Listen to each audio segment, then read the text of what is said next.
Okay, so now this part's a little more advanced understanding of HRV. This first slide here you can see is basically just a map out of like an EKG, like of a heart rate, somebody's like heartbeat, and you can see the interval. So even though the finger sensor, the iMORE finger sensor, will show you the heart rate at the top, which is, as you're probably familiar, that's just number of beats per minute. The heart rate variability is actually a measure of the interval or the average interval between consecutive heartbeats. So it's if you think about like your heart beating one beat, one beat, one beat, and you might think that a lot of people think that they should like just have a very steady heartbeat, that would be healthy. Well, it's actually just the opposite. You want to have a nice variability, a nice fluctuation in your heartbeat. And as an example, pacemakers, the old-fashioned pacemakers where you just had like one beat a second, that is basically a zero heart rate variability. Okay, why is it zero? Because the average interval between every consecutive heartbeat is always the same. So if you plot that on a histogram, you end up with just one bar. That's 1 second is the frequency. So basically, that's what the system is doing. It's creating, in this next slide here, you can see a histogram of what your heart rate is doing on average. So it's basically showing like the intervals between consecutive heartbeats. And on this graph, what you're seeing is that most of this person's heartbeats are, you can see at a heart rate of 70 beats a minute. So the interval between that would be a little less than a second. And you can see nobody's going to ever be exactly like one beat, one beat, one beat. There's always going to be a speeding up and a slowing down. And if you measure your pulse, you can kind of see this. And so it's kind of counterintuitive, but the greater the flexibility, or in this case, with this graph, the greater the spread of the graph, so it can even be more spread out than this, the more flexibility there is in your autonomic nervous system. So that's exactly what heart rate variability is a measure of. It's a measure of the health of your central nervous system, your autonomic nervous system, which is basically has two parts. Has the sympathetic and the parasympathetic. The sympathetic, we all kind of heard fight or flight, and that's, it's important. I mean, sometimes you do need sympathetic to get the adrenaline going if you're getting chased by a wild animal or something like that, or just you have to perform in a high performance situation. That added adrenaline and that autonomic component of the central nervous system kicks in, which means all the blood goes to your muscles. It gets away from the core and ready for movement, for motion, for activity, for performance, or sometimes just running or fighting for your life. The opposite end is the parasympathetic, and the parasympathetic is we can call it the rest, digest, and repair part of your autonomic nervous system. And that's very important. So that's going to happen while you're sleeping, while you're eating or after you're eating, when you're relaxed, when you're meditating. And we need kind of a nice balance. If we're too sympathetic, we end up with adrenal fatigue and we end up just in burnout mode where we just get burnt out being under stress all the time. But if you're too parasympathetic, you get kind of vegetative like a vegetable, and that's not healthy either. There's certain situations in the course of any day where you need to kind of get things done, where stress comes along, and then times where you can just slow down and relax. So that flexibility of your central nervous system is probably one of the most important parameters for good health. And the cool thing of the iMRS iMORE Biofeedback, the little finger sensor here, is that when you put it on your finger and do your session, it is actually working with you to increase your heart rate variability. So over time, if you use this every day, you should notice that your heart rate variability is going to improve over time, which means that you're going to have a healthier central nervous system. And so how does it measure this? So the next slide here, there's basically 7 scores. So once you put the finger sensor on, and you're going to notice a little heartbeat in the upper right hand corner, after a certain amount of time, the question mark will turn to one of these numbers. It'll be 1, 2, 3, 4, 5, 6, 7. And you don't have to really understand exactly why 1 is 5 beats a minute or lower. But this variation, you can think of category 1 as having a very low heart rate variability, which is not ideal, and category 7 is a very healthy high heart rate variability, which is very good. Now, there are applications on the market that HeartMath offers and other companies that are probably a little more accurate, so don't get all worked up if your score is low. It's kind of, I like to call it a relative heart rate variability score that takes you wherever you're at and takes you up to the next level. So don't worry about it too much if your numbers are starting off kind of low. And so as we saw, you do have to pick, really the only thing, this does put the system on autopilot, but the one thing that you do have to do is you have to select an initial time and intensity. So here on the screen, we just start with level 25 for 8 minutes. That's a good starting point. That's our basic recommendation. So when in doubt, just start with the basic protocols. And if you start with that, then what's going to happen when you put your finger sensor on and press start, it'll start calculating your heart rate variability score. And it might take 1 or 2 minutes, sometimes 3 minutes, and then a benchmark score will show up.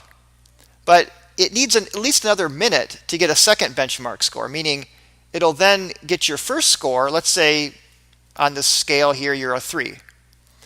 And then you're at level 25. It's going to keep you at level 25, and then it's going to get a next benchmark after, say, another minute.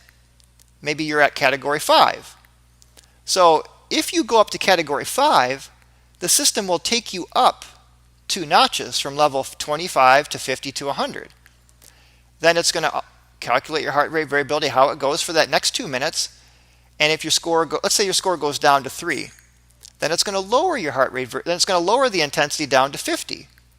So basically, what's happening if you're not really following the technicalities here is that the system is raising the intensity up and down to mirror your heart rate variability. So it's trying to do everything it can to improve your heart rate variability score. But you see, sometimes by raising the intensity, your heart rate variability score goes down. So this is a great proof that more is not better. And we've seen this over and over again with people using the HRV biofeedback, is that when you just go right to 400, what happens is, I give the analogy of it's like a turtle in its shell. The body gets into defense mode when you're using an intensity that's too high.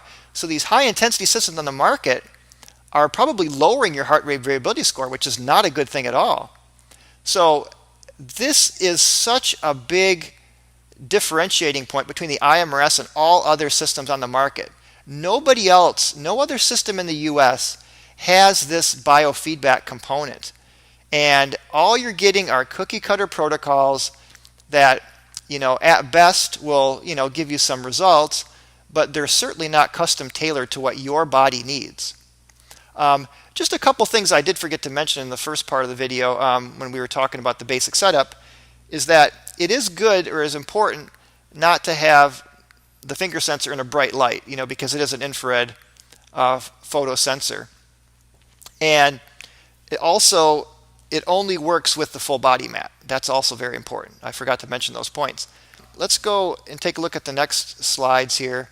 And like I said, here's on the display, you can see the score. In this case, it's 5.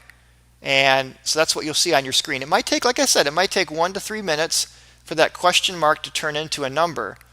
But again, as long as there's a heartbeat when you put it on your finger and press start, just lay down and relax, because it's doing its thing, and you don't have to be constantly looking at the screen, because you're going to get a graph at the end that's going to go over this.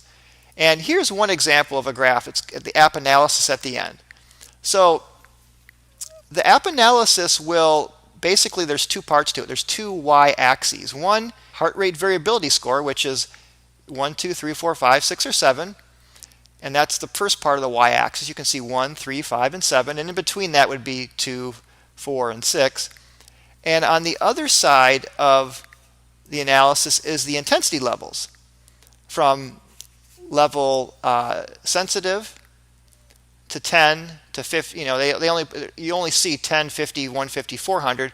But in between those, lower than 10 is sensitive.